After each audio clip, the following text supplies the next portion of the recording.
ನಮಸ್ಕಾರ. Welcome back to government exam crackers YouTube channel. ಸ್ನೇಹಿತರೆ, ಇಂದು ನಾವು SSC GDಯಲ್ಲಿ ಕೇಳಲಾದ ಮ್ಯಾಥ್ಸ್ ಕ್ವಶನ್ಗಳ ಬಗ್ಗೆ ಚರ್ಚೆ ಮಾಡೋಣ.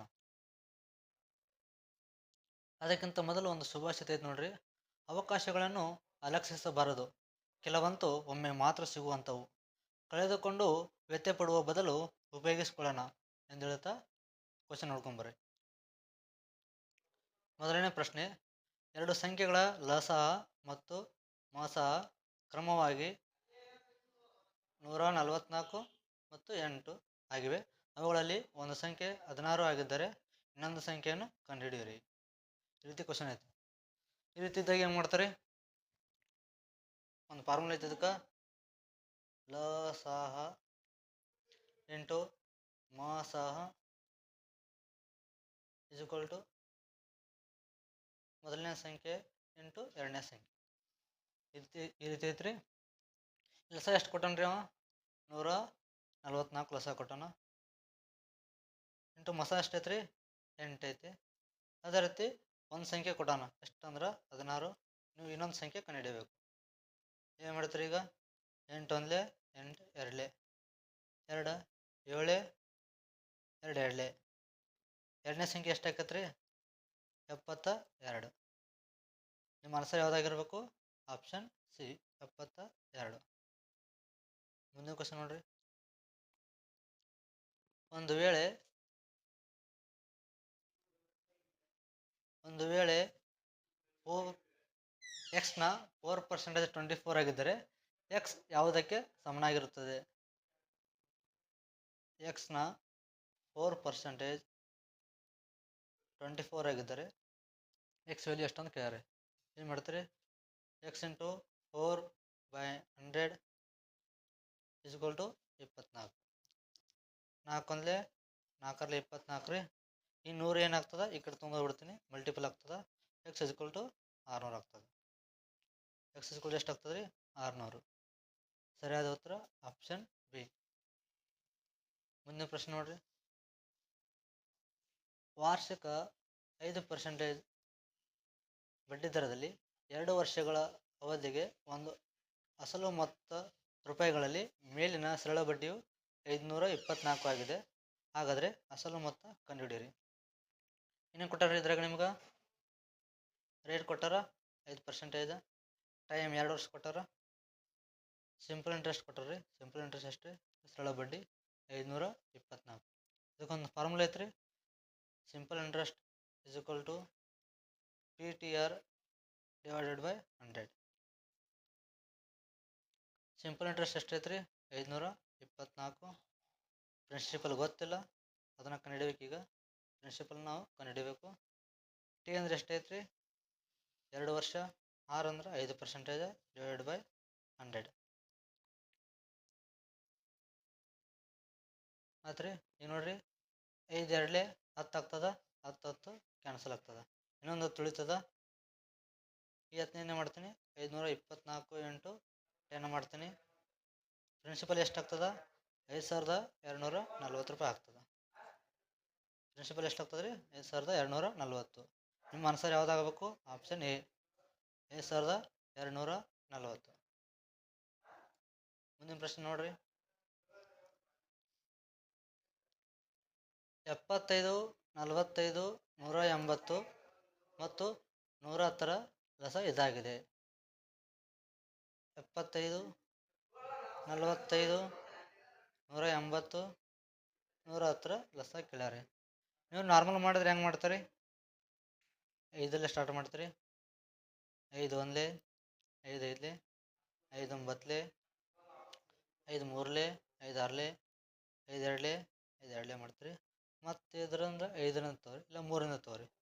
3 5ಲೆ 15, 3 3ಲೆ 9, 3 1ಲೆ 3 2ಲೆ 22ಕ್ಕೆ 22 ಇಡ್ತೀರಿ. ಮತ್ತೆ ಮಾಡ್ತೀರಿ 3ರಿಂದ ಮಾಡ್ತೀರಿ. 5ಕ್ಕೆ 5 ಇಡ್ತೀರಿ. 3 1ಲೆ 3, 3 4ಲೆ 12, 22ಕ್ಕೆ 22. ಮುಂದೆ 5ರಿಂದ 4ಕ್ಕೆ 4, 22 22 ಆಗ್ತದ್ರೆ ಹೊಳ್ಳಿ ಉಳಿದಿದ್ದವ್ರದ್ದು 4 ಮತ್ತು 22 ಉಳಿತಾವ. ಈ ರೀತಿ ಬರ್ತದೆ ಲಸ. ಈಗ ಮಾಡ್ತೀರಿ 5 ಇಂಟು 3 5 ಇಂಟು 3 15 ಆಗ್ತದೆ. 15 ಮೂರಲೆ ಎಷ್ಟು ಆಗ್ತದೆ? 75 ಆಗ್ತದೆ. 15 ಮೂರಲೆ 5 ಮೂರಲೆ 15, ಸಾರಿ 5 ಮೂರಲೆ 15, 15 ಮೂರಲೆ 45 ಆಗ್ತದೆ. ಎಷ್ಟು ಆಗ್ತದೆ ರೀ ಇದು? 45 ಆಗ್ತದೆ. 45 ಇಂಟು 15, 5 4 ಎಷ್ಟು ಆಗ್ತದೆ ರೀ? 20 ಆಗ್ತದೆ. ಇಂಟು 22 ಇವಷ್ಟು ಗುಣಿಸಿದ್ರೆ ಎಷ್ಟು ಬರ್ತದೆ ರೀ? 9,900 ಆಗ್ತದೆ. ಇದು ಒಂದು ಮೆಥಡ್. ಅಕಸ್ಮಾತ್ ನಿಮಗೆ ಡಿವಿಜಿಬಿಲಿಟಿ ರೂಲ್ ಗೊತ್ತಿತ್ತಂದ್ರೆ ಹೆಂಗೆ ಮಾಡ್ತೀರಿ ನೋಡ್ರಿ. ಇದು 180 ಹೆಂಗೆ ಡಿವೈಡ್ ಮಾಡ್ತೀರಿ? 18 ಇಂಟು 10 ಡಿವೈಡ್ ಮಾಡ್ತೀರಿ. ಲೆಸ್ ಅಂದ್ರೆ ಏನು ರೀ? ಇವಕ್ರೆಲ್ಲ ಮಲ್ಟಿಪಲ್ ಇರ್ತೈತೆ. ಒಂದು ದೊಡ್ಡ ಸಂಖ್ಯೆ ಇವ್ರ ಮಲ್ಟಿಪಲ್ ಇರ್ತೈತಿ, ಹೌದ್ರಿ? ಈಗ 18 10 ಐತ್ರಿ. ಇದ್ರಾಗ 10 ಮಲ್ಟಿಪಲ್ ಯಾವ್ದೈತೆ ನೋಡ್ರಿ? ಈಗ 9856 ಇದು ಆಗಂಗಿಲ್ಲ. ಯಾಕಂದ್ರೆ 10 ಡಿವಿಜಿಬಿಲಿಟಿ ರೂಲ್ ಏನು ಹೇಳ್ತೈತಂದ್ರೆ ಯಾವುದೇ ಒಂದು ಕೊನೆ ಆ ಸಂಖ್ಯೆ ಇರಲಿ, ಆ ಕೊನೆಯ ಅಂಕೆನೇ ಇರಬೇಕು 0 ಆಗಿರಬೇಕು. 10 ಡಿವಿಜಿಬಿಲಿಟಿ ರೂಲ್ ಏನು ಹೇಳ್ತೈತ್ರಿ? ಯಾವುದೇ ಒಂದು ಸಂಖ್ಯೆ ಇರಲಿ, ಅದು 10 ಡಿವೈಡ್ ಆಗ್ಬೇಕಂದ್ರೆ ಕೊನೆಯ ಅಂಕೆ 0 ಇರಬೇಕು. ಈ ಆಪ್ಷನ್ದಾಗ ಎಷ್ಟದ ನೋಡ್ರಿ? 6 ಅಲ್ಲ, ಇದು 7 ಅಲ್ಲ, 6 ಐತೆ, ಅದು ಅಲ್ಲ. ಹಂಗಾಗಿ ಏನು ಹೇಳ್ತೀರಿ? ಕೊನೆಯ ಅಂಕೆ 0 ಐತಿ. ನಿಮ್ಮ ಆನ್ಸರ್ ಯಾವುದಾಗಿರ್ಬೇಕು? 9900. ನೀವು ಇಷ್ಟೆಲ್ಲ ಮಾಡೋರು ಬಿಟ್ಟು ಇದನ್ನು ಡಿವಿಜಿಬಿಲಿಟಿ ರೂಲ್ ಗೊತ್ತೈತಂದ್ರೆ ಆರಾಮಾಗಿ 1-2 ಸೆಕೆಂಡ್ದಾಗ ನೀವು ಇದನ್ನು ಆನ್ಸರ್ ಮಾಡ್ಬೋದು. ಈ ರೀತಿ ಡಿವಿಜಿಬಿಲಿಟಿ ರೂಲ್ ನೀವು ಕಲಿಬೇಕು. ಮುಂದಿನ ತರಗತಿಯಲ್ಲಿ ಇದ್ರ ಬಗ್ಗೆ ಹೇಳ್ತೀನಿ. ಮುಂದಿನ ಪ್ರಶ್ನೆ ನೋಡೋಣ ಬರ್ರಿ. ಒಂದು ಕಂಪ್ಯೂಟರ್ನ ಬೆಲೆ 22,200 ಆಗಿದೆ. ಹಾಗಾದರೆ 25% ಕಡಿತದ ನಂತರ ಆ ಕಂಪ್ಯೂಟರ್ನ ಬೆಲೆ ಎಷ್ಟು? ಯಾವತ್ತಿಗೂ ಒಂದು ವಸ್ತುವಿನ ಬೆಲೆ 100% ಆಗಿರ್ತದ. ವಸ್ತುವಿನ ಬೆಲೆ ಅಂದ್ರೆ ಏನ್ರಿ? ಕಾಸ್ಟ್ ಪ್ರೈಸ್ ಯಾವತ್ತಿಗೂ 100% ಆಗಿರ್ತದ. ಅವರು ಡಿಸ್ಕೌಂಟ್ ಕೊಟ್ರೆ, ರಿಯಾಯಿತಿ ಕೊಟ್ರೆ ಯಾವ್ದ್ರ ಮ್ಯಾಗ ಕೊಡ್ತಾರೆ? ಕಾಸ್ಟ್ ಪ್ರೈಸ್ ಮ್ಯಾಗ ಕೊಡೋರು. ಇವರೆಷ್ಟು ಕೊಟ್ಟಾರೆ? 25% ಕಡಿತ ಮಾಡ್ಯಾರ. 25% ಕಡಿತ ಮಾಡಿದ್ರೆ ಎಷ್ಟು ಉಳಿತೈತ್ರಿ? 100% 25% ಕಳೆದ್ರೆ ಎಷ್ಟು ಉಳಿತೈತಿ? 75% ಉಳಿತೈತಿ. ಕಂಪ್ಯೂಟರ್ನ ಬೆಲೆ ಎಷ್ಟು ರೀ? ಕಾಸ್ಟ್ ಪ್ರೈಸ್ ಎಷ್ಟು? 22,200. ನಿಮ್ಗೆ ಡಿಸ್ಕೌಂಟ್ ಎಷ್ಟು ಕೊಟ್ಟನ್ರಿ? ಅವ 25% ಕೊಟ್ಟನ. ಉಳಿದಿರೋದೆಷ್ಟು? 75/100. ಹೆಂಗೆ ಮಾಡ್ತಾರೆ ಈಗ? 25 ಮೂರಲೆ 25 4 ಮಾಡ್ತೀರಿ. ಹೊಳ್ಳಿ 4ರಿಂದ ಡಿವೈಡ್ ಮಾಡ್ತೀರಿ. 4 5 20, 2 ಉಳಿತು. 4 5 20, 2 ಉಳಿತು. 4 5 20, 0 0. ಈಗ ಮಾಡ್ತಾರೆ 5 5 5 ಇಂಟು 3. 3ರಿಂದ 5ಕ್ಕೆ ಮಲ್ಟಿಪ್ಲೈ ಮಾಡಿದ್ರೆ ಎಷ್ಟು ಇರ್ತೈತಿ? 3 5 15, ಕೈಲ 1, ಹೊಳ್ಳಿ 3 5 15, ಕೈಲ 1 6 ಆಗ್ತದೆ. ಒಂದು ಕೈಲ ಬರ್ತದೆ. 3 5 15, 1 16. 16,650 ಆಗ್ತದೆ. ನಿಮ್ಮ ಆನ್ಸರ್ ಯಾವ್ದು ರೀ? 16,650. ಇದು ಯಾವಾಗ ಇದು? 25% ಕಡಿತ ಮಾಡಿದ ನಂತರ 16,500 ಆಗ್ತದೆ. 16,650 ಆಗ್ತದೆ. ಅದೇ ರೀತಿ ಮುಂದಿನ ಕ್ವಶನ್ ನೋಡ್ರಿ.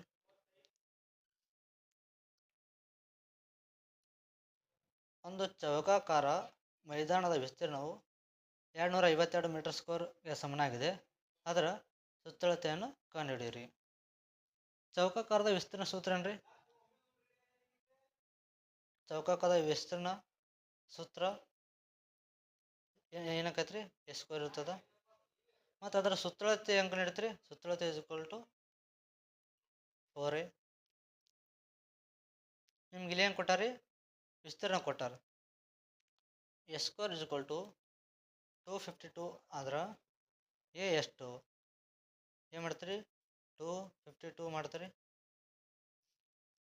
ಇದನ್ನು 4ರಿಂದ ಫ್ಯಾಕ್ಟ್ರೈಸೇಷನ್ ಮಾಡಿದ್ರೆ 4 4 ಆಗ್ತದ. ಸಾರಿ, 4 6 24, 4 6 24, 4 3 12 ಆಗ್ತದೆ. √4 ಅಂದ್ರೆ ಎಷ್ಟು ಆಗ್ತದೆ? 2 ಆಗ್ತದೆ. ಅದೇ ರೀತಿ 9 7 63 ಡಿವೈಡ್ ಮಾಡ್ಬೋದು. 63ನ 9 7 63 ಡಿವೈಡ್ ಮಾಡ್ತೀರಿ. ಈ 9 ಏನಾಗ್ತದೆ? ಹೊರಗಡೆ ಬಂದ್ರೆ 3 ಆಗ್ತದೆ. √9 ಅಂದ್ರೆ ಎಷ್ಟು ರೀ? √9 ಅಂದ್ರೆ 3 ಆಗ್ತದೆ. ಈ ರೀತಿ ಎಷ್ಟು ಬರ್ತದೆ ನಿಮಗೆ? 2 ಇಂಟು 3 ರೂಟ್ 7 ಆಗ್ತದೆ. A is equal to 6 root 7 ಆಗ್ತದೆ. ಆಯ್ತು ರೀ. ಎ ಇಸ್ ಈಕ್ವಲ್ ಎಷ್ಟಾಯ್ತು? 6 ರೂಟ್ 7. ನಿಮ್ಮ ಸುತ್ತಳತೆ ಕಂಡು ಹಿಡಿಬೇಕು. ಸುತ್ತಳತೆ ಈಗ ಆಲ್ರೆಡಿ ಎ ಬಂದೈತೆ. 4 ಇಂಟು 6 ರೂಟ್ 7 ಮಾಡಬೇಕು. 4 ಇಂಟು 6 ರೂಟ್ 7. 4 24 ರೀ. 24 ರೂಟ್ 7 ಮೀಟರ್ ಎಷ್ಟು ಬರ್ತದೆ ರೀ? 24 ರೂಟ್ 7 ಮೀಟರ್ ಬರ್ತದೆ. ನಿಮ್ಮ ಆನ್ಸರ್ ಯಾವುದಾಗ್ತದೆ? Option C, 24 root 7 metre. ಮುಂದಿನ ಕ್ವಶನ್ ನೋಡ್ರಿ. ಪ್ರತಿ ಕೆಜಿಗೆ 6.30 ದರದ ಅಕ್ಕಿಯ ಮಿಶ್ರಣವನ್ನು ತಯಾರಿಸಲು ಪ್ರತಿ ಕೆಜಿಗೆ 8.30 ದರದ ಅಕ್ಕಿಯನ್ನು ಪ್ರತಿ ಕೆಜಿಗೆ ರೂಪಾಯಿ 5.30 ದರದ ಅಕ್ಕಿ ಜೊತೆಗೆ ಯಾವ ಅನುಪಾತದಲ್ಲಿ ಬೆರೆಸಬೇಕೆಂದು ಕಂಡುಹಿಡಿಯಿರಿ ಅಂತ ಕೇಳ್ಯಾರ. ಇದು ಯಾವ ರೀತಿ ಕ್ವಶನ್ ರೀ? ಇದು mixture and allegation. Mixture and allegation ಮ್ಯಾಗ ಇದು ಕ್ವಶನ್ ರೀ. ಈ ರೀತಿ ಕೊಟ್ಟಾಗ ಏನು ಮಾಡ್ತಾರೆ? ಪ್ರತಿ ಕೆಜಿಗೆ 6.30 ಅಕ್ಕಿ ಮಿಶ್ರಣವನ್ನು ತಯಾರಿಸಲು ಯಾವ ತಯಾರಿಸ್ತೇವೆ ಅದನ್ನು ಸೆಂಟ್ರ್ ಬರ್ಕೋತೇವೆ ರೀ. 6.3 ಐತಿ. ಅದ್ರೊಳಗಡೆ ಒಂದು ಟೈಪ 8.3 ಐತ್ರಿ, ಇನ್ನೊಂದು ಟೈಪ್ ಏನೈತ್ರಿ 5.3 ಐತಿ. ಈಗ ಏನು ಮಾಡ್ತೇವೆ? 8.3 ಒಳಗೆ 6.3 ಕಳಿಡ್ತೇವೆ. 8.3 ಒಳಗೆ 6.3 ಕಳೆದ್ರೆ ಎಷ್ಟು ಬರ್ತದೆ ರೀ? 2 ಬರ್ತದೆ. 8.3 ಮೈನಸ್ 6.3 ಕಳೆದ್ರೆ ಎಷ್ಟು ಬರ್ತದೆ ರೀ? 2 ಬರ್ತದೆ. ಅದೇ ರೀತಿ ಇಲ್ಲಿ ಬರ್ದೇನೆ. ಅದೇ 6.3 ಒಳಗೆ 5.3 ಕಳೆದ್ರೆ ಎಷ್ಟು ಬರ್ತದೆ ರೀ? 1 ಬರ್ತದೆ. ರೇಷಿಯೋ ಎಷ್ಟು ಆಗ್ತದೆ ರೀ? 1:2 ಆಗ್ತದೆ. ನಿಮ್ಮ ರೇಷಿಯೋ ಎಷ್ಟು ಆಗ್ತದೆ? 1:2 ಎಷ್ಟಾಗ್ತದೆ ರೀ? 1:2 ಆಗ್ತದೆ. ಹಂಗೆ ನಿಮ್ಮ ಆನ್ಸರ್ ಯಾವುದು? Option B, 1:2. ಮುಂದಿನ ಕ್ವಶನ್ ನೋಡ್ರಿ. ನಮೂದಿತ ಬೆಲೆಯ ಮೇಲೆ 26% ರಿಯಾಯಿತಿ ನೀಡಿದ ಬಳಿಕ ಮಾರಾಟ ಬೆಲೆಯು 2886 ಆಗಿದ್ದರೆ ಆಗ ರಿಯಾಯಿತಿಯ ಮೊತ್ತ ಇದಾಗಿರುತ್ತದೆ. ನಿಮ್ಗೇನು ಕೊಟ್ಟನ್ರಿ? ನಮೂದಿತ ಬೆಲೆ 26% ರಿಯಾಯಿತಿ ನೀಡಿದ ಬಳಿಕ ಮೊದಲು ನಿಮ್ದು ಎಷ್ಟು ಇರ್ತದೆ ರೀ? 100% ಇರ್ತದೆ. 100% ರಿಯಾಯಿತಿ ಎಷ್ಟು ಕೊಡ್ತಾನೆ ರೀ ಅವ? 26% ಕೊಟ್ರೆ ಉಳಿದಿರೋದು ಎಷ್ಟು ರೀ? 74% ಉಳಿತೈತಿ. ಎಷ್ಟು ಉಳಿತೈತೆ ರೀ? 74% ಉಳಿತೈತೆ. 74% ಈಕ್ವಲ್ ಟು ಎಷ್ಟು ಕೊಟ್ಟಾನವ? 2886 ಕೊಟ್ಟಾನ್ರಿ. ಏನು ಕೊಟ್ಟಾನ್ರಿ ಅವ? 2886 ಕೊಟ್ಟಾನ. ನೀವೇ ಮಾಡ್ಬೇಕೀಗ. 74% ಈಕ್ವಲ್ ಟು 2886 ಆದ್ರೆ ನೀವೇನು ಕಂಡುಹಿಡಬೇಕು? 26% ಏನು ಮಾಡಬೇಕು? ಕಂಡುಹಿಡಬೇಕು. ಕಂಡುಹಿಡಿದು ನಿಮ್ಮ ಆನ್ಸರ್ ಕಮೆಂಟ್ ಬಾಕ್ಸ್ನಾಗ ಕಮೆಂಟ್ ಮಾಡಿರಿ. ಯಾವುದಾಗ್ತದೆ ನೋಡಿರಿ. ಇದನ್ನು ಮುಂದಿನ ಕ್ಲಾಸ್ನಾಗ ಹೇಳ್ತೀನಿ. ಏನಾಗ್ತದೆ ನೋಡ್ರಿ. ಇಲ್ಲಿ 26% ಐತ್ರಿ. 26% ಅಂದ್ರೆ ನಾನು 26ನ 13/2 ಬರ್ಕೋಬೋದು. 13/2 ಬರ್ಕೋಬೋದು. ಈಗ ಬರೋ ವ್ಯಾಲ್ಯೂ ಎಲ್ಲ 30 ಮಲ್ಟಿಪಲ್ ಆಗಿರಬೇಕು. ಇದ್ರಾಗ ನೋಡ್ರಿ 30 ಮಲ್ಟಿಪಲ್ ಇದಾಗ್ತದೋ ಇಲ್ಲ ಇದಾಗ್ತದೋ ಯಾವುದಾಗ್ತದೆ ಕಮೆಂಟ್ ಮಾಡಿರಿ. ಏನು ಮಾಡ್ತೀರಿ? ಇದರ ಆನ್ಸರ ಕಮೆಂಟ್ ಮಾಡಿರಿ. ಒಂದು ತರಗತಿಯಲ್ಲಿರುವ 40 ವಿದ್ಯಾರ್ಥಿಗಳ ಸರಾಸರಿ ವಯಸ್ಸು 12 ವರ್ಷಗಳಾಗಿವೆ. ಒಂದು ವೇಳೆ ಶಿಕ್ಷಕನ ವಯಸ್ಸನ್ನು ಸೇರಿಸಿದರೆ ಇಡೀ ಗುಂಪಿನ ಸರಾಸರಿಯು 13 ವರ್ಷಗಳಾಗುತ್ತದೆ. ನಾರ್ಮಲ್ ಮಾಡಿದರೆ ಹೆಂಗೆ ಮಾಡ್ತೀರಿ? ಇದನ್ನು 40 × 12 = 480 ಆಗ್ತದ್ರೆ. ಅದೇ ರೀತಿ ಒಬ್ಬ ಶಿಕ್ಷಕ ಎರಡು ಆಗ್ತಾನೆ. ಮೊದಲು 40 ಜನ ಇದ್ದರು. ಈಗ ಒಬ್ಬ ಶಿಕ್ಷಕನ ಎರಡು ಮಾಡಿದ್ರೆ ಎಷ್ಟು ಆಗ್ತದ್ರೆ? 41 ಆಗ್ತದೆ. ಅವರ ಸರಾಸರಿ ಎಷ್ಟು ರೀ? 13 ಆಗ್ತದೆ. ಮಲ್ಟಿಪ್ಲೈ ಮಾಡಿದ್ರೆ ಎಷ್ಟು ಆಗ್ತದೆ? 533 ಆಗ್ತದೆ. ಈ ಎರಡರ ನಡುವಿನ ಅಂತರ ಎಷ್ಟು ಆಗ್ತದೆ ರೀ? 53 ಆಗ್ತದೆ. ಇದು ಯಾರ್ದ್ರ ವಯಸ್ಸಿದು? ಟೀಚರ್ ವಯಸ್ಸು. ಅವ್ರು ಹೆಂಗೆ ಕೇಳ್ಯಾರ? ಹಾಗಾದರೆ ಶಿಕ್ಷಕನ ವಯಸ್ಸನ್ನು ವರ್ಷಗಳಿಗೆ ಕಂಡುಹಿಡಿಯಿರಿ. ಎಷ್ಟಾಗ್ತದೆ? ಆನ್ಸರ್ 53 ಆಗ್ತದೆ. ಇದು ನಾರ್ಮಲ್ ಪ್ರೊಸೀಜರ್. ಈಗ ನಾನು ಹೇಳ್ದು ನೋಡ್ರಿ. 40 ವಿದ್ಯಾರ್ಥಿಗಳು ಇರ್ತಾರೆ. ಅವ್ರ ಸರಾಸರಿ ವಯಸ್ಸು ಎಷ್ಟು ಇರ್ತದ್ರೆ? 12 ಇರ್ತದೆ. ಒಂದು ವೇಳೆ ಶಿಕ್ಷಕನ ವಯಸ್ಸನ್ನು ಸೇರಿಸಿದ್ರೆ ಇಡೀ ಗುಂಪಿನ ಸರಾಸರಿ ಎಷ್ಟಾಗ್ತದ? 13 ಆಗ್ತದ. ಇಡೀ ಗುಂಪಿನ ಸರಾಸರಿ ಎಷ್ಟಾಗ್ತದ? 13 ಆಗ್ತದ. ಶಿಕ್ಷಕ ಒಬ್ಬ ಇರ್ತಾನ್ರಿ. ಹುಡುಗರು ಎಷ್ಟು ಜನ ಅದರ? 40 ಜನ ಅದರ. ಅವ್ರ ಮೊದಲ ವಯಸ್ಸು ಎಷ್ಟಿತ್ತು? 12 ಇತ್ತು. ಈಗ ಎಷ್ಟಾಯ್ತು ರೀ? 13 ಆಯ್ತು. ಅಂದ್ರೆ ಎಷ್ಟು ಹೆಚ್ಚಿಗೆ ಆಯ್ತು? 1 ಹೆಚ್ಚಿಗೆ ಆಯ್ತು. ಎಷ್ಟು ಹೆಚ್ಚಿಗೆ ಆಯ್ತು ರೀ? 1 ಹೆಚ್ಚಿಗೆ ಆಯ್ತು. 1 ಹೆಚ್ಚಿಗೆ ಆಗಿ ಎಷ್ಟು ಜನ ಇದ್ರು ಅವರು? 40 ಜನ ಇದ್ರು. 1 × 40 ಆದ್ರೆ ಎಷ್ಟಾಗ್ತದ? 40 ಆಗ್ತದ. ಇದು ಶಿಕ್ಷಕನ ಸರಾಸರಿ ವಯಸ್ಸು. ಮತ್ತು ಅವ ಎಷ್ಟು ಕೊಟ್ರೆ 40 ಒಂದೊಂದು ವಯಸ್ಸು ಒಬ್ರೊಬ್ರಿಗೆ ಕೊಟ್ಟಂಗನ ಆಗ್ತದೆ. ಟೋಟಲ್ ಎಷ್ಟಾಗ್ತದ? 53 ವಯಸ್ಸಾಗ್ತದ. ಇದು ಆನ್ಸರ್ ಯಾವ್ದು ರೀ? 53 ಆಗ್ತದ. ಈ ರೀತಿ ನೀವು ಜಸ್ಟ್ ನೋಡಿದ ಮ್ಯಾಗ ನಿಮ್ಗೆ ಗೊತ್ತಾಗಬೇಕು. ಸರಾಸರಿ ವಿದ್ಯಾರ್ಥಿಗಳ ವಯಸ್ಸು 12 ಇರ್ತಿತ್ತು. ನಂತರ ಒಬ್ಬ ಶಿಕ್ಷಕ 2 ಆದ 13 ಆಯಿತು. ಶಿಕ್ಷಕನದು ಈಗ ಪ್ರೆಸೆಂಟ್ 13 ಅಂತ ಅನ್ಕೊಳ್ಳೋಮು. ಅವ ಉಳ್ಕಿದ ಎಷ್ಟು ಕೊಡ್ತಾನ? 40 ವಯಸ್ಸನ್ನು ಯಾರಿಗೆ ಕೊಡ್ತಾನ? ವಿದ್ಯಾರ್ಥಿಗಳಿಗೆ ಕೊಡ್ತಾನ ಅಂತ ನಾವು ತಿಳ್ಕೊಳ್ಳೋದು. ಈ ರೀತಿ ಟ್ರಿಕ್ ಮುಖಾಂತರ ಈ ಲೆಕ್ಕನ ಮಾಡಬೇಕು. ಮುಂದಿನ ಕ್ವಶನ್ ನೋಡ್ರಿ. ಪ್ರತಿ ಲೀಟ್ರಿಗೆ ಪೆಟ್ರೋಲ್ ಬೆಲೆಯು 60% ಹೆಚ್ಚಾಗುತ್ತದೆ. ಅದರ ಮೇಲಿನ ವೆಚ್ಚವು ಕೇವಲ 44% ಹೆಚ್ಚಾಗುವಂತೆ ಮಾಡಲು ಅದರ ಬಳಕೆಯನ್ನು ಎಷ್ಟು ಶೇಕಡಾದಷ್ಟು ಕಡಿಮೆ ಮಾಡಬೇಕು? ಇದಕ್ಕೇನೈತ್ರಿ? ಒಂದು ಫಾರ್ಮುಲಾ ಐತಿ. Price into consumption equal to expenditure ಐತ್ರಿ. ಏನು ಹೇಳ್ರಿ? ಪ್ರತಿ ಲೀಟ್ರಿಗೆ ಪೆಟ್ರೋಲ್ ಬೆಲೆಯು 60% ಹೆಚ್ಚಾಗುತ್ತದೆ. ಬೆಲೆ ಅಂದ್ರೆ ಪ್ರೈಸ್ ರೀ. ಎಷ್ಟು ಹೆಚ್ಚಾಗ್ತದ?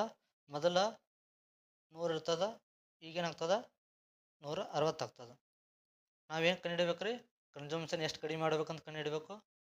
ಕನ್ಸಂಪ್ಷನ್ ಮತ್ತು ಅದರ ಮೇಲಿನ ವೆಚ್ಚ ಅಂದ್ರೆ ಏನ್ರಿ? ಎಕ್ಸ್ಪೆಂಡಿಚರ್ ಕೇವಲ 44% ಹೆಚ್ಚಾಗುವಂತೆ. ಮೊದಲು 100 ಇರ್ತದ್ರೆ ಅದು ಎಷ್ಟು ಹೆಚ್ಚಾಗ್ಬೇಕು ರೀ? 144 ಆಗ್ಬೇಕು. ಏನಾಗ್ತದೆ ರೀ? 100 ಕ್ಯಾನ್ಸಲ್ ಆಗ್ತದ. C = 144 / 160 ಆಗ್ತದ. ಅವ್ರೇನು ಕೇಳ್ಯಾರಿ? 44% ಅಷ್ಟು ಹೆಚ್ಚಾಗುವಂತೆ ಮಾಡಲು ಅದರ ಬಳಕೆಯನ್ನು ಎಷ್ಟು ಶೇಕಡಾವರು ಕಡಿಮೆ ಮಾಡಬೇಕು? ಎಷ್ಟು ಕಡಿಮೆ ಐತ್ರಿ ಇದಕ್ಕೆ? 160ಕ್ಕೆ 144 ಎಷ್ಟು ಕಡಿಮೆ ಆಗ್ತದ? 16 ಕಡಿಮೆ ಆಗ್ತದ. ಯಾವುದ್ರ ಮೇಲೆ? 160 ಮೇಲೆ. ಒಂದು ನಿಮಿಷ. ಎಷ್ಟು ಕಡಿಮೆ ಆಯಿತು? 16 ಕಡಿಮೆ ಆಯಿತು. ಯಾವುದ್ರ ಮೇಲೆ? 160 ಮೇಲೆ ಇಂಟು 100%. ಯಾಕಂದ್ರೆ ನಾವು ಪರ್ಸೆಂಟೇಜ್ ಕಂಡುಹಿಡಬೇಕು. ಹಾಗಾಗಿ 100 ಹಚ್ತಾನೆ. ಏನಾಗ್ತದ? 0 ಕ್ಯಾನ್ಸಲ್ ಆಗ್ತದ. 16 ಒಂದ್ಲೆ 16 ಒಂದ್ಲೆ ಆಗ್ತದ. ಟೋಟಲಾಗಿ ಎಷ್ಟು ಪರ್ಸೆಂಟೇಜ್ ಕಡಿಮೆ ಮಾಡ್ಬೇಕು ರೀ? 10% ನಾವು ಮಾಡ್ಬೇಕು ರೀ? ಕಡಿಮೆ ಮಾಡ್ಬೇಕು. ಇದ್ರ ಆನ್ಸರ್ ಯಾವ್ದು ರೀ? 10%. Option A. ಈ ರೀತಿ price into consumption equal to expenditure ಈ ಪ್ರಾಬ್ಲಮ್ಸ್ನ ಈ ಫಾರ್ಮುಲಾ ಹಾಕೊಂಡು ಮಾಡ್ಬೇಕ್ರಿ. ಮುಂದಿನ ಪ್ರಶ್ನೆ ನೋಡ್ರಿ. ಇದು ಯಾವ್ದ್ರ ಮ್ಯಾಗ ಐತ್ರಿ? ಸಿಂಪ್ಲಿಫಿಕೇಶನ್ ಮ್ಯಾಗ ಐತಿ. ಮೊದಲು ಏನು ಮಾಡ್ತೀರಿ? ಬ್ರ್ಯಾಕೆಟ್ ಮಾಡ್ತೀರಿ. 19ರಾಗ 12 ಹೊತ್ತಂದ್ರೆ ಎಷ್ಟು ಉಳಿತದ್ರಿ? 7 ಉಳಿತದ. 7/7 ಅಂದ್ರೆ 1 ಆಗ್ತದ. ಇದೇನಾಗ್ತದೆ ರೀ? 4/4 ಅಂದ್ರೆ 1 ಆಗ್ತದ. ಇಂಟು 1 4/4 ಅಂದ್ರೆ ಅದು ಕೂಡ 1 ಆಗ್ತದ. 1 × 1 ಅಂದ್ರೆ ಏನು? ಟೋಟಲ್ ಎಷ್ಟು ಆಗ್ತದೆ? ಇದು 1 ಆಗ್ತದ. 22 × 6 × 1 ಏನಾಗ್ತದೆ ರೀ? Unit digit 6 2 12. ನಿಮ್ಮ ಆನ್ಸರ್ ಏನು ಬರಬೇಕು? ಲಾಸ್ಟ್ 2 ಇರಬೇಕು. ಲಾಸ್ಟ್ 2 ಇದೈತ್ರಿ. ಹಂಗಾಗಿ ನಮ್ಮ ಆನ್ಸರ್ ಯಾವ್ದು ಆಗ್ತದ? 132 ಆಗ್ತದೆ. ನಿಮ್ಮ ಆನ್ಸರ್ 132. ಮುಂದಿನ ಪ್ರಶ್ನೆ ನೋಡ್ರಿ. ಎ ಮತ್ತು ಬಿ ಎಂಬ ಸಂಖ್ಯೆಗಳ ಮೂರನೇ ಸಮಾನುಪಾತ AB ಆಗಿದೆ. ಹಾಗಾದರೆ ಈ ಕೆಳಗಿನವುಗಳಲ್ಲಿ ಯಾವ ಹೇಳಿಕೆ ಸರಿಯಾಗಿದೆ? ಮೂರನೇ ಸಮಾನುಪಾತ್ರದ ಫಾರ್ಮುಲಾ ಏನ್ರಿ? A/B = B/C ಆಗ್ತದ. ಇದರೊಳಗಡೆ AB ಕೊಟ್ಟಾನ. C ಏನಂತ ಕೊಟ್ಟಾನ್ರಿ ಅವ? ಮೂರನೇ ಸಮಾನುಪಾತ C ಅಂದ್ರೆ AB ಅಂತ ಕೊಟ್ಟಾನ.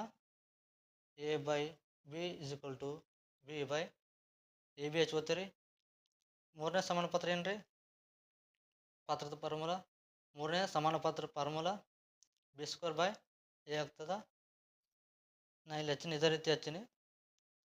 ಬಿ ಬಿ ಕ್ಯಾನ್ಸಲ್, ಎ ಈ ಕಡೆ ಹೋದಂದ್ರೆ ಎ ಸ್ಕ್ವೇರ್ ಆಗ್ತದೆ, A square equal to B ಆಗ್ತದೆ. ನಿಮ್ಮ ಆನ್ಸರ್ ಏನಾಗಬೇಕು? A square equal to B ಆಗಬೇಕು. A square equal to B. ಇದ್ರಾಗ ಯಾವ್ದೈತೆ ನೋಡಿರಿ, ಎ ಇಸ್ಕಲ್ ಟು ಬಿ ಐತಿ, A square equal to B. ನಿಮ್ಮ ಆನ್ಸರ್ ಯಾವ್ದು ರೀ? A square equal to B.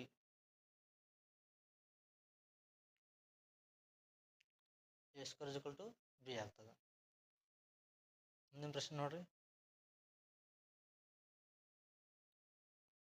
ಪ್ರವಾಹದ ವೇಗವು 6 km/h ಆಗಿದೆ.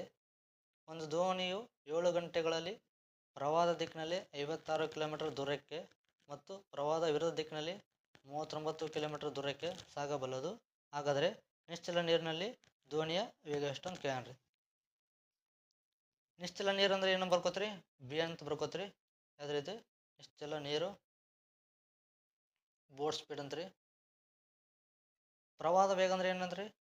ಪ್ರವಾಹದ ವೇಗ ಎಸ್ ಅಂತ ಬರ್ಕೋತ್ರಿ. ಪ್ರವಾಹದ ವೇಗ. ಈ ರೀತಿ ಕ್ವಶನ್ ಬಂದಾಗ ಇದನ್ನ ಆಪ್ಷನ್ ಮುಖಾಂತರ ಮಾಡ್ಕೊತಾ ಹೋಗ್ಬೇಕ್ರಿ. ಒಂದು ದೋಣಿಯು 7 ಗಂಟೆಗಳಲ್ಲಿ ಪ್ರವಾಹದ ದಿಕ್ಕಿನಲ್ಲಿ 56 km ದೂರಕ್ಕೆ ಮತ್ತು ಪ್ರವಾಹದ ವಿರುದ್ಧ ದಿಕ್ಕಿನಲ್ಲಿ 39 km ದೂರಕ್ಕೆ ಸಾಗಬಲ್ಲದು. ಹಾಗಾದರೆ ನಿಶ್ಚಲ ನೀರಿನಲ್ಲಿ ದೋಣಿಯ ವೇಗ ಕಂಡುಹಿಡಿ ಅಂತ ಹೇಳ್ರಿ. ಪ್ರವಾಹ ದಿಕ್ಕಿನಾಗ 56 km ಐತ್ರಿ. ಪ್ರವಾಹ ದಿಕ್ಕಿನಾಗ ಏನು ಮಾಡ್ತೀರಿ? B plus S. Down stream ಕೊಟ್ಟನ್ರಿ 56. Down stream is equal to boat plus ಏನು ಕರೆಂಟ್ ಸ್ಪೀಡ್ ಅಥವಾ ಎಸ್ ಅಂತ ಬರ್ಕೋತೀರಿ. ಅದೇ ರೀತಿ 39 ಬಿ ಮೈನಸ್ ಆಗ್ತದೆ, ಬಿ ಮೈನಸ್ ಎಸ್ ಆಗ್ತದೆ. ಅಪ್ ಸ್ಟ್ರೀಮ್ ಬೈ ಏನ್ರಿ? ಸ್ಟೀಲ್ ಪ್ಲಸ್ ಕರೆಂಟ್ ಆಗ್ತದ. ಅದೇ ರೀತಿ ಇದು down stream by still plus current ಆಗ್ತದ. ಇದು up stream by still minus current ಆಗ್ತದ. ಎಷ್ಟು ಅವರ್ ಕೊಟ್ಟನ್ರಿ ಅವ? 7 ಅವರ್ ಕೊಟ್ಟನ. ಇದನ್ನ ಈ ಲೆಕ್ಕ ಮಾಡ್ಕೊತ ಹೋದ್ರೆ ಭಾಳ ಲೆಂದಿ ಮೆಥಡ್ ಆಗ್ತದೆ. ಹಂಗಾಗಿ ಏನು ಮಾಡಬೇಕು? ಇದನ್ನು ಆಪ್ಷನ್ ಮುಖಾಂತರ ಮಾಡ್ಕೋಬೇಕು. 56 ನಮಗೆ ಬೋಟ್ ಸ್ಪೀಡ್ ಕೊಟ್ಟಿಲ್ರಿ ಅವ. ಯಾವ್ದು ಕೊಟ್ಟಾನ? ಬರೀ ಎಸ್ ಕೊಟ್ಟಾನ. ನಾವು ಬೋಟ್ ಸ್ಪೀಡ ಕಂಡುಹಿಡಿಬೇಕು. ಎಸ್ ಕೊಟ್ಟಾನ. ಎಸ್ ಎಷ್ಟು ಕೊಟ್ಟಾನ ಅಂದ್ರೆ 6 km/h ಕೊಟ್ಟಾನ. 6 km/h ಕೊಟ್ಟಾನ. ಇದು ಆಪ್ಷನ್ ಮುಖಾಂತರ ಮಾಡಿದ್ರೆ 15 ಬರ್ತದೆ ನೋಡ್ರಿ. ನಾವು ಬೋಟ್ನ 15 ಅಂತ ತಿಳ್ಕೊತೀನಿ. ಎಸ್ನ ಏನಂತ ತಿಳ್ಕೊತೀನಿ? 6 ಕೊಟ್ಟನ್ರಿ. Plus 39/15 minus 6 is equal to 7 ಆಗ್ತದೆ. 56/15 ಪ್ಲಸ್ 6 ಎಷ್ಟು ಆಗ್ತದೆ ರೀ? 21 ಆಗ್ತದೆ. ಪ್ಲಸ್ 39/15 6 ಹೋದ್ರೆ ಎಷ್ಟು ಆಗ್ತದೆ ರೀ? 9 ಆಗ್ತದೆ. Is equal to 7. 3 7 21. 3 ಎಷ್ಟಾಗ್ತದೆ ರೀ? ಸರಿ 7 3 21 ಆಗ್ತದೆ. 7 3 21 ಆಗ್ತದೆ. 7 8 56 ಆಗ್ತದೆ. ಇದು ಹೆಂಗೆ ಆಗ್ತದೆ? 3 3 ಆಗ್ತದೆ. 3 1 3 3 ಆಗ್ತದೆ. ಇದನ್ನ ಮೇಲೆ ಬರ್ಕೋತೀವಿ ನೋಡ್ರಿ. 8/3 ಪ್ಲಸ್ 13/3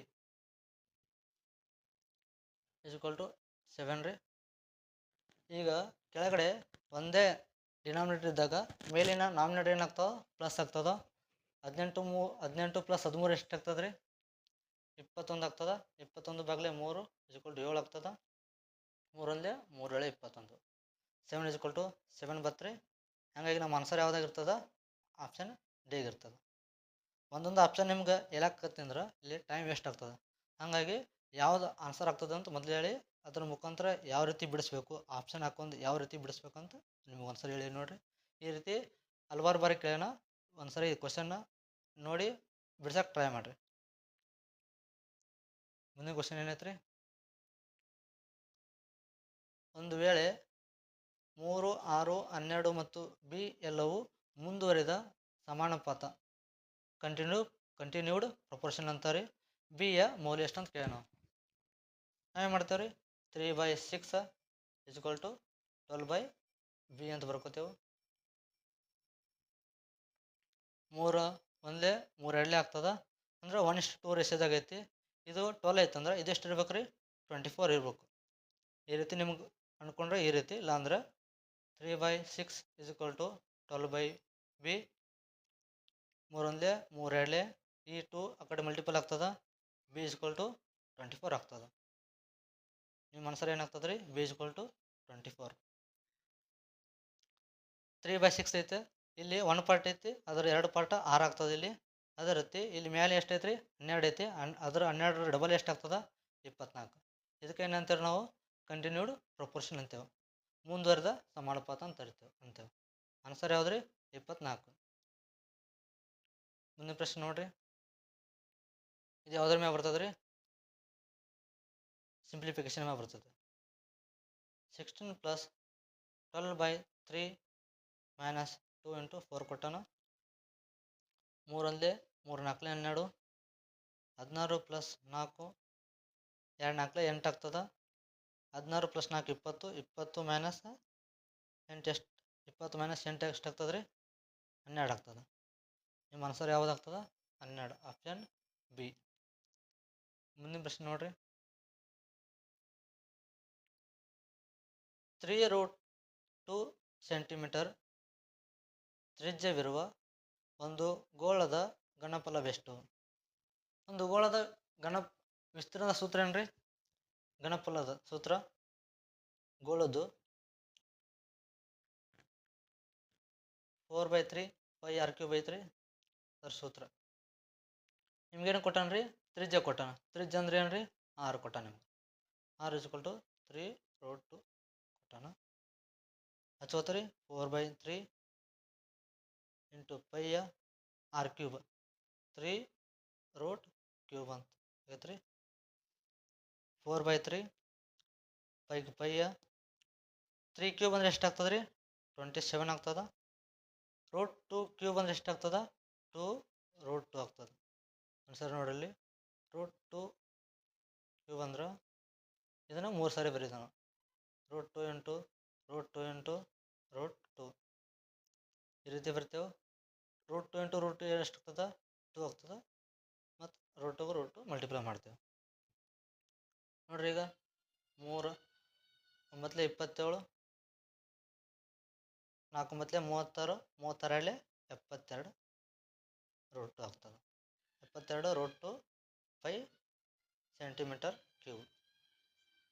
ಎಷ್ಟಾಗ್ತದೆ ರೀ 72 √2 5 cm³. ನಿಮ್ಮ ಆನ್ಸರ್ ಐತ್ರಿ.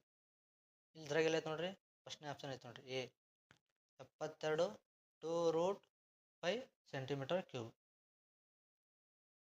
ಮುಂದಿನ ಪ್ರಶ್ನೆ ನೋಡ್ರಿ, ಒಂದೇ ಬಡ್ಡಿ ದರದಲ್ಲಿ 2 ವರ್ಷಗಳಲ್ಲಿ ಸಿಗುವ ಸರಳ ಬಡ್ಡಿಯು 40 ರೂಪಾಯಿ ಆಗಿದ್ದರೆ ಮತ್ತು ಚಕ್ರ ಬಡ್ಡಿಯು 56 ರೂಪಾಯಿ ಆಗಿದ್ದರೆ ಅದರ ಅಸಲು ಮೊತ್ತ ಎಷ್ಟು ಆಗ್ತದೆ? ಚಕ್ರ ಬಡ್ಡಿ ಅಂದ್ರೆ ಏನ್ರಿ? ಬಡ್ಡಿ ಮ್ಯಾಗ ಬಡ್ಡಿ. 2 ವರ್ಷಕ್ಕೆ ಸರಳ ಬಡ್ಡಿ ಎಷ್ಟೈತ್ರಿ 40 ಅಂದ್ರೆ 1 ವರ್ಷಕ್ಕೆ ಎಷ್ಟಾಗ್ತದೆ ರೀ 2 ವರ್ಷಕ್ಕೆ ಏನು ಸಿಂಪಲ್ ಇಂಟ್ರೆಸ್ಟ್ 40 ಆಗಿತ್ತಂದ್ರೆ 1 ವರ್ಷಕ್ಕೆ ಎಷ್ಟಾಗ್ತದೆ ರೀ 1 ಇಯರ್ಕ್ಕೆ 20 ಆಗ್ತದ. 56 ಐತ್ರಿ. ಇದನ್ನು ಕಾಂಪೌಂಡ್ ಇಂಟ್ರೆಸ್ಟ್ ಹೆಂಗೆ ಬರ್ಕೋತೀರಿ? ಮೊದಲನೇ ವರ್ಷ 20 ಯಾವತ್ತಿಗೂ ಕಾಂಪೌಂಡ್ ಇಂಟ್ರೆಸ್ಟ್ ಆಗಲಿ ಅಥವಾ ಸಿಂಪಲ್ ಇಂಟ್ರೆಸ್ಟ್ ಆಗಲಿ ಮೊದಲನೇ ವರ್ಷ ನಾರ್ಮಲ್ ಇರ್ತದೆ. ನಂತರ ಏನಾಗ್ತದ ಸಿಂಪಲ್ ಇಂಟ್ರೆಸ್ಟ್ ಮ್ಯಾಗ ಮತ್ತು ಬಡ್ಡಿ ಬೀಳ್ತದ. ಎಷ್ಟೈತ್ರಿ ಮೊದಲನೇ ವರ್ಷ 20 ಆಯ್ತಂದ್ರೆ ಎರಡನೇ ವರ್ಷ ಕಾಂಪೌಂಡ್ ಇಂಟ್ರೆಸ್ಟ್ 36 ಆಗ್ತದ. ಮೊದಲನೇ ವರ್ಷ 20, ಎರಡನೇ ವರ್ಷ 20 + 16 ಆಗ್ತದೆ. ಇದು +16 ಆಗ್ತದೆ. ಹಾಗಾಗಿ ನಾವೇನು ಮಾಡ್ತೇವೆ ರೀ ಪ್ರಿನ್ಸಿಪಲ್ನ 20 ಅನ್ಕೋತೀನಿ, ಸಿಂಪಲ್ ಇಂಟ್ರೆಸ್ಟ್ನ 16 ಅನ್ಕೋತೀನಿ, ಇಂಟ್ರೆಸ್ಟ್ 16 ಅನ್ಕೋತೀನಿ ಇಂಟು ನಮಗೇನು ರೇಟ್ ಕೊಟ್ಟಿಲ್ಲ, ರೇಟ್ ಕಂಡುಹಿಡಿತೇವೆ. ನಾ ಏನು ಮಾಡ್ತೀನಿ ರೀ ಇದು 20 ಎಷ್ಟು ವರ್ಷಕ್ಕೆ 1 ವರ್ಷಕ್ಕೆ ಆಗ್ತದೆ. ಹಾಗಾಗಿ ಟೈಮ್ನೊಂದು 1 ಅಂತ ತೊಗೋತೀನಿ /100. ಆಗಲೇ ಮಾಡಿದೇವಲ್ಲ ರೀ PTR / 100 ಆ ರೀತಿ ಮಾಡತ್ತೀನಿ. 21 20 25 100 ಆಗ್ತದೆ. ಏನು ಉಳಿತು ರೀ? 16 × 5 = 6 ಬರ್ತದೆ. 16 5 80 ಆಗ್ತದೆ. 80%. ಏನಿದ್ರಿ ಇದು ರೇಟ್ ರೀ, ಇದು ರೇಟ್. ನೀವ್ಯಾಕೆ ನೀಡಬೇಕು? ಈಗ ಅಸಲು ಮೊತ್ತಕ್ಕೆ ನೀಡಬೇಕು. ಈಗ ಸಿಂಪಲ್ ಇಂಟ್ರೆಸ್ಟ್ ಮತ್ತು ಕಾಂಪೌಂಡ್ ಇಂಟ್ರೆಸ್ಟ್ ಕೊಟ್ಟಾಗ ಅದಕ್ಕೊಂದು ಫಾರ್ಮುಲಾ ಬರ್ತದೆ ರೀ.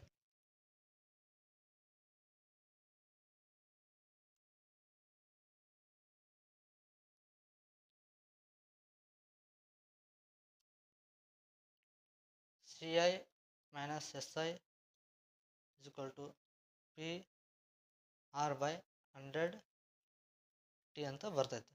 2 ವರ್ಷಕ್ಕಾದ್ರೆ ಸ್ಕ್ವೇರ್ ಅಂತ ಹಚ್ಕೋತೀರಿ. 2 ವರ್ಷಕ್ಕಿದು. ಇಲ್ಲಿ compound interest minus simple interest ಎಷ್ಟಾಗ್ತದೆ ರೀ? ಇದು 40, ಇದು 56. ಇದ್ರ ಮಧ್ಯೆ ಡಿಫ್ರೆನ್ಸ್ ಎಷ್ಟಾಗ್ತದೆ ರೀ? 16 ಆಗ್ತದೆ. ಪಿ ಕಂಡುಹಿಡಿಬೇಕು. ಆರ್ ಎಷ್ಟು ಬಂದೈತೆ ರೀ? 80%. 80 / 100 × 80 / 100 ಹಚ್ಕೋತೀನಿ. ಈ ರೀತಿ ಯಾಕೆ ಹಚ್ಕೊಂಡ್ರಿ ಅಂದ್ರೆ ಇಲ್ಲಿ ಸ್ಕೋರ್ ಮಾಡಬೇಕಾಗತ್ತೆ. ಹಾಗಾಗಿ 80/100 × 80/100 ಅಂದ್ರೆ ಅದು ಸ್ಕೋರ್ ಆಗ್ತದೆ. ಈಗ ಮಾಡ್ತೀನಿ ರೀ. 24 80 25 100. 24 80 25 100. 4 1 4 4 4 ಉಳಿದ್ರಿ. 4 1 4 4 ಉಳಿತು. ಆ ಥರ ಇಲ್ಲಿ ಪ್ರಿನ್ಸಿಪಲ್ ಬತ್ತು. P = ಎಷ್ಟಾಗ್ತದೆ? 5 5 5 25 ಆಗ್ತದೆ. ನಿಮ್ಮ ಪ್ರಿನ್ಸಿಪಲ್ ಎಷ್ಟಾಗ್ತದೆ ರೀ? 5 5 25.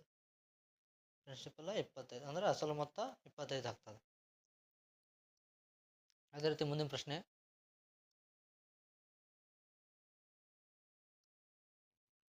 ಒಂದು ಕೆಲಸವನ್ನು A ಮತ್ತು B ಅವರುಗಳು ಕ್ರಮವಾಗಿ 30 ದಿನಗಳಲ್ಲಿ ಮತ್ತು 10 ದಿನಗಳಲ್ಲಿ ಮಾಡಬಲ್ಲರು. ಒಂದು ವೇಳೆ A ಅವರು ಕೆಲಸವನ್ನು ಆರಂಭಿಸಿ A ಮತ್ತು B ಅವರು ದಿನ ಬಿಟ್ಟು ದಿನ ಅಂದ್ರೆ ಏನ್ರಿ? ಆಲ್ಟರ್ನೇಟಿವ್ ದಿನ. ಮೊದಲನೇ ದಿನ A ಮಾಡಿದ್ರೆ ಅಂದ್ರೆ ಎರಡನೇ ದಿನ ಯಾರು ಮಾಡ್ತಾರೆ? B ಮಾಡ್ತಾರೆ. ಈ ರೀತಿ ಮಾಡ್ಕೊತ ಹೋಗ್ತಾರೆ. ಕೆಲಸ ಮಾಡಿದರೆ ಎಷ್ಟು ದಿನಗಳಲ್ಲಿ ಕೆಲಸವು ಮುಗಿಯಬಹುದು ಅಂತ ಕೇಳೋಣ. A ಎಷ್ಟು ಮಾಡ್ತಾನೆ ರೀ? A ಒಂದು ಕೆಲಸವನ್ನು 30 ದಿನದಾಗ ಮಾಡ್ತಾನೆ. ಅದ B ಆದ್ರೆ ಎಷ್ಟು ದಿನ ಮಾಡ್ತಾನೆ? 10 ದಿನದಾಗ ಮಾಡ್ತಾನೆ. ಟೋಟಲ್ ವರ್ಕ್ ತೆಗಿಬೇಕು. ಹಂಗಾಗಿ ಏನು ಮಾಡ್ತಾರೆ? ಲಸ ಮಾಡ್ತಾರೆ. 30 10 ಲಸ ಎಷ್ಟಾಗ್ತದೆ? 30 ಆಗ್ತದೆ. ಹೊಳ್ಳಿ ಅವ್ರದನ್ನ ಏನು ಕಂಡುಹಿಡಬೇಕು? ಎಫಿಷಿಯನ್ಸಿ ಕಂಡುಹಿಡಬೇಕು. 31 30 13 30 ಆಗ್ತದೆ. ಇದು A ಎಫಿಷಿಯನ್ಸಿ, ಇದು B ಎಫಿಷಿಯನ್ಸಿ. A ಮೊದಲನೇ ದಿನ ಮಾಡ್ತಾನೆ ರೀ. ಎರಡನೇ ದಿನ B ಮಾಡ್ತಾನೆ. ಒಂದು ದಿನಕ್ಕೆ A 1 ಮಾಡಿದ್ರೆ ಇನ್ನೊಂದು ದಿನಕ್ಕೆ B ಎಷ್ಟು ಮಾಡ್ತಾನೆ? 3 ಮಾಡ್ತಾನೆ. 2 ದಿನ ಕೊಡಿಸಿದ್ರೆ ಎಷ್ಟು ಕೆಲಸ ಆಗ್ತದೆ ರೀ? 4 ಆಗ್ತದೆ. 2 ದಿನ ಮತ್ತು ಕೆಲಸ ಇಬ್ಬರು ಕೂಡಿ ಸ್ಟಾರ್ಟ್ ಮಾಡ್ತಾರೆ. 2 ದಿನಕ್ಕೆ ಎಷ್ಟು ಕೆಲಸ ಆಗ್ತದೆ ರೀ? 4 ಕೆಲಸ ಆಗ್ತದೆ. ಟೋಟಲ್ ಕೆಲಸ ಎಷ್ಟೈತೆ ರೀ? 30 ಟೋಟಲ್ ಕೆಲಸ ಐತಿ. ಹಂಗಾಗಿ ನಾ ಏನು ಮಾಡ್ತೇನೆ ರೀ? 4 7 28 ಅನ್ಕೋತೀನಿ. 4 8 32 ಹೆಚ್ಚಿಗೆ ಆಗ್ತದೆ. ಹಂಗಾಗಿ ನಾ ಏನು ಅನ್ಕೋತೀನಿ ರೀ? 4 7 28 ಆಯ್ತು ರೀ. ದಿನಕ್ಕೆ ನಾವೇನು ಮಾಡಬೇಕು? 7ರಿಂದ ಮಲ್ಟಿಪಲ್ ಮಾಡಬೇಕು. ಯಾಕಂದರೆ ಇಲ್ಲಿ 7 ದಿನ 7 ಕೆಲಸದ ಇಂಟು 7 ಮಾಡ್ಯಾವು. ಇಲ್ಲಿ ಕೂಡ 7 ಮಾಡಬೇಕು. 2 7 ಎಷ್ಟಾಗ್ತದೆ ರೀ? 14. ಈಗ ಎಷ್ಟು ಕೆಲಸ ಐತೆ ರೀ? 28 ಆಯಿತು. ನೆಕ್ಸ್ಟ್ ಮಾಡಬೇಕು ಟೋಟಲಿ 30 ಮಾಡಬೇಕು. ಅದರಾಗ 28 ಆಗಿದೆ. ನೆಕ್ಸ್ಟ್ ಉಳಿತು 2 ಉಳಿತು. ಆ 2ನ್ನ ಈಗ ಯಾರು ಮಾಡ್ತಾರೆ? ಇಬ್ಬರು ಕೂಡಿ 14 ದಿನದಾಗ 28 ಕೆಲಸ ಮಾಡ್ಯಾರ. ಈಗ ಮಾಡೋರು ಏನು ಮಾಡ್ತಾನೆ? ಎಷ್ಟು ಮಾಡ್ತಾನೆ? 1 ಕೆಲಸ ಮಾಡ್ತಾನೆ. ಯಾಕಂದ್ರೆ ಅವನದು ಒಂದು ದಿನಕ್ಕೆ A ಎಫಿಷಿಯನ್ಸಿ ಎಷ್ಟೈತಿ? 1 ಐತಿ. B ಎಫಿಷಿಯನ್ಸಿ ಒಂದು ದಿನಕ್ಕೆ 3 ಐತಿ. ಒಂದು ದಿನ ಮಾಡಿದ 28 + 1 29 ಆಯಿತು. ನೆಕ್ಸ್ಟ್ ಕೆಲಸ ಉಳಿತು ರೀ. ಇನ್ನೊಂದು ಕೆಲಸ 1 ಉಳಿತು. ಅದನ್ನು ಯಾರು ಮಾಡಬೇಕು? B ಮಾಡಬೇಕು. ಅವನದು ಒಂದು ದಿನದ ಎಫಿಷಿಯನ್ಸಿ ಎಷ್ಟೈತಿ ರೀ? 1/3 ಐತ್ರಿ. ಹಂಗಾಗಿ ನಾನು ಏನು ಮಾಡ್ತೀನಿ? ಆ ಕೆಲಸವನ್ನು 1/3 ದಿಂದ ಮಾಡ್ತಾನೆ. ಎಷ್ಟು ಕೆಲಸ ಮುಗೀತು ರೀ? ಇದೊಂದು ಕೆಲಸ ಮುಗಿದ್ರೆ ಪ್ಲಸ್ 1/3 14 + 1 + 1/3 ಎಷ್ಟಾಗ್ತದೆ ರೀ? ಟೋಟಲ್ 15 1/3 ಡೇಸ್ ಆಗ್ತದೆ. ಇಬ್ಬರು ಕೂಡಿ ಮಾಡಿದ್ರೆ ಅಲ್ಟರ್ನೇಟಿವ್ ಡೇಸ್ ಮ್ಯಾಗ ಮಾಡಿದ್ರೆ ಅವ್ರ ಆನ್ಸರ್ ಎಷ್ಟಾಗ್ತದೆ? 15 1/3 ಡೇಸ್ ಆಗ್ತದೆ. Option B. 15 1/3 ಡೇಸ್ ಆಗ್ತದೆ. ಈ ರೀತಿ ಏನು ದಿನ ಬಿಟ್ಟು ದಿನ ಕೆಲಸ ಮಾಡಿದ್ರೆ ಈ ರೀತಿ ಮಾಡ್ಬೇಕು ರೀ. ಮುಂದಿನ ಪ್ರಶ್ನೆ ನೋಡ್ರಿ. ಒಂದು ವೇಳೆ 3 4 5 6 4a ಸಂಖ್ಯೆಯು 11ರಿಂದ ನಿಶ್ಶೇಷವಾಗಿ ಭಾಗಿಸಲ್ಪಟ್ಟರೆ ಎಯ ಮೌಲ್ಯ ಎಷ್ಟು? ಇದು ಯಾವ್ದ್ರ ಮ್ಯಾಗಲ್ರಿ? ಡಿವಿಜಿಬಿಲಿಟಿ ರೂಲ್, ಬಾಧ್ಯತೆ ನೀವದ ಮ್ಯಾಗ ನಾವು ಇದನ್ನ ಮಾಡ್ತೇವೆ. 11ರ ಡಿವಿಜಿಬಿಲಿಟಿ ರೂಲ್ ಏನು ಹೇಳ್ತೈತ್ರಿ? ಇಲ್ಲಿ ನೋಡಿ, ಒಂದು ಸಂಖ್ಯೆ ಬರ್ಕೋರಿ. 3 4 5 6 4a ಈ ಸಂಖ್ಯೆ ಐತ್ರಿ. ಇದನ್ನು ಬೆಸಸ್ಥಾನಗಳನ್ನು ಕೂಡಿಸಿ ಮತ್ತು ಸರಿಸ್ಥಾನಗಳನ್ನು ಕೂಡಿಸಿ ಅವರು ಇಬ್ಬರ ಏನು ಡಿಫ್ರೆನ್ಸ್ ಬಂದಾಗ ಆನ್ಸರ 0 ಅಥವಾ 11 ಬರಬೇಕು. ಅವಾಗ ಅದು 11ರಿಂದ ಡಿವೈಡ್ ಆಗ್ತದೆ. ಇಲ್ಲಿ ಬೆಸಸ್ಥಾನ ಯಾವ್ದು ರೀ? 3 ಐತಿ, 5 ಐತಿ, 4 ಐತಿ. ಹೌದ್ರೆ 3 5 4 ಕೂಡಿಸಿದ್ರೆ ಎಷ್ಟಾಗ್ತದೆ? 3 5 3 + 5 + 4 ರೀ. ಮತ್ತು ಸರಿಸ್ಥಾನಗಳು ಯಾವ್ಯಾವ ರೀ? ಸರಿಸ್ಥಾನಗಳು 4 6 2 ಎಷ್ಟಾಗ್ತದ್ರ? 4 6 + a ಆಗ್ತದೆ. 3 + 5 + 4 ಅಂದ್ರೆ ಎಷ್ಟಾಗ್ತದೆ ರೀ? 5 4 9 9 3 12 ಆಗ್ತದೆ. ಎಷ್ಟಾಗ್ತದ? 12 ಆಗ್ತದ. 12 ಮೈನಸ್ 4 6 ಕೂಡಿಸಿದ್ರೆ ಎಷ್ಟಾಗ್ತದೆ ರೀ? 10 10 ಆಗ್ತದ. 10 + a ಆಗ್ತದೆ. 10 + a ಆಗ್ತದೆ. 11ರಿಂದ ಡಿವಿಜಿಬಿಲಿಟಿ ರೂಲ್ ಏನು ಹೇಳ್ರಿ? 0 ಬರಬೇಕು, ಇಲ್ಲಾಂದ್ರೆ 11 ಬರಬೇಕು. ಈಗ 12 - 10 = a ಆತಂದ್ರೆ ನಾವು 0 ಅಂತ ಅನ್ಕೋತೀನಿ ರೀ. ಈಗ ಎ ವ್ಯಾಲ್ಯೂದಾಗ ಎಷ್ಟು ಹಾಕಿದ್ರೆ 0 ಆಗ್ತದೆ ರೀ? 12 ಎ ವ್ಯಾಲ್ಯೂದಾಗ 2 ಹಾಕಿದ್ರೆ ಮಾತ್ರ 0 ಆಗ್ತದೆ. ಹಂಗಾಗಿ ನನ್ನ ಆನ್ಸರ್ ಏನಾಗಬೇಕು? 12 - 12 = 0 ಆಗ್ತದೆ. ನನ್ನ ಆನ್ಸರ್ ಆಪ್ಷನ್ ಎ 2 ಆಗಿರ್ಬೇಕು. 2 ಹಾಕಿದ್ರೆ ಮಾತ್ರ ಅದು 11ರಿಂದ ಡಿವೈಡ್ ಆಗ್ತದೆ. ಈ ರೀತಿ ಡಿವಿಜಿಬಿಲಿಟಿ ಮ್ಯಾಗ ಲೆಕ್ಕ ಬರ್ತಾವೆ. ನಿಮಗೊಂದು ಡಿವಿಜಿಬಿಲಿಟಿ ಮ್ಯಾಗ ಒಂದು ಚಾಪ್ಟರ್ ಮಾಡಿಬಿಡ್ತೀನಿ ರೀ. ಇನ್ನೊಂದು 2 ದಿನದಾಗ ಅದನ್ನು ಚಾಪ್ಟರ್ ಮಾಡ್ತೀನಿ. ಮುಂದಿನ ಕ್ವಶನ್ ನೋಡ್ರಿ. ಕಾಂಚನ ಅವರು 153 ಕುರ್ಚಿಗಳನ್ನು ಮಾರಾಟ ಮಾಡುತ್ತಾರೆ ಮತ್ತು 78 ಕುರ್ಚಿಗಳ ಮಾರಾಟ ಬೆಲೆಗೆ ಸಮನಾದ ಲಾಭವನ್ನು ಪಡೆಯುತ್ತಾರೆ. ಹಾಗಾದರೆ ಅವರು ಗಳಿಸಿದ ಶೇಕಡಾವಾರು ಲಾಭ ಎಷ್ಟು ಅಂತ ಕೇಳ್ಯಾರ. ಲಾಭ ಅಂದ್ರೆ ಏನ್ರಿ? ಲಾಭ ಅಂದ್ರೆ ಮಾರಿದ ಬೆಲೆ ಮೈನಸ್ ಕೊಂಡ ಬೆಲೆ. Profit = selling price minus cost price ಆಗ್ತದೆ. ಅವರು 153 ಕುರ್ಚಿಗಳನ್ನು ಮಾರಾಟ ಮಾಡಿದಾಗ 78 ಕುರ್ಚಿಗಳ ಮಾರಾಟ ಬೆಲೆಗೆ ಅವ ಲಾಭ ತಗೋತಾನ. ಅಂದ್ರೆ 78 ಕುರ್ಚಿಗಳ ಬೆಲೆಗೆ ಏನು ತಗೋತಾನ? ಮಾರಾಟ ಬೆಲೆ ಅಂದ್ರೆ ಸೆಲ್ಲಿಂಗ್ ಪ್ರೈಸ್. 78 ಸೆಲ್ಲಿಂಗ್ ಪ್ರೈಸ್ದು ಲಾಭ ತಗೋತಾನ. ಎಷ್ಟು ಮಾರಿ? 153 ಕುರ್ಚಿಗಳನ್ನು ಮಾರಿ. 153 ಕುರ್ಚಿಗಳನ್ನು ಮಾರ್ತಾನ್ರಿ. 153 ಕಾಸ್ಟ್ ಪ್ರೈಸ್. ಈಗ ಪ್ರಾಫಿಟ್ ಅಂದ್ರೆ ಏನ್ರಿ? Selling price minus cost price. ಇದನ್ನು ಮಾರಿದಾಗ ಮಾತ್ರ ಅವಾಗ 78 ಕುರ್ಚಿದು ಮಾರಾಟ ಬೆಲೆದು ಲಾಭ ಆಗ್ತದೆ. ಈಗ ಏನು ಮಾಡ್ತೀರಿ? ರೇಷಿಯೋ ತಗೋತೀರಿ. ಈ 153 ಸೆಲ್ಲಿಂಗ್ ಪ್ರೈಸ್ ಮೈನಸ್ ಈ 78 SP ಈ ಕಡೆ ತೊಗೊಂಬರ್ತೀರಿ. ಏನಾಗ್ತದೆ? ಮೈನಸ್ 78 SP ಆಗ್ತದೆ. ಮೈನಸ್ 153 ಕಾಸ್ಟ್ ಪ್ರೈಸ್ ಏನು ಮಾಡ್ತೀರಿ? ಈ ಸೈಡ್ ತೊಗೊಂಬರ್ತೀರಿ. ಪ್ಲಸ್ 153 ಕಾಸ್ಟ್ ಪ್ರೈಸ್ ಆಗ್ತದೆ. ಈಗ 153 selling price minus 78 cost price ಆದರೆ ಎಷ್ಟಾಗ್ತದೆ ರೀ?